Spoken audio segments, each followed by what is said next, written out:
Сегодня в рамках Евразийского студенческого форума на факультете башкирской филологии проходит Всероссийская научно-практическая конференция «Межкультурный диалог на евразийском пространстве».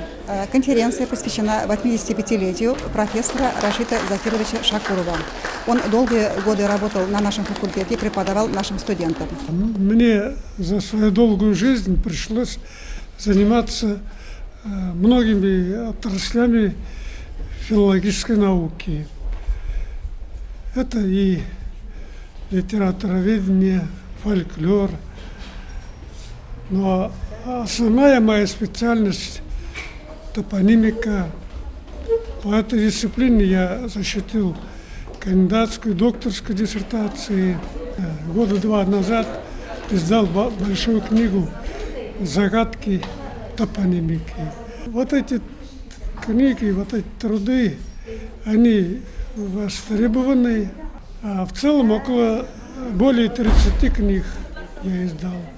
Также наша конференция посвящена Году культурного наследия народов Российской Федерации.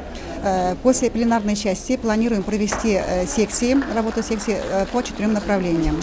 Это языкознание, литературоведение, это фольклор тюркских народов и методика преподавания родных языков. Участниками выступили не только студенты, магистранты, аспиранты, докторанты Российской Федерации, но и зарубежные участники тоже есть.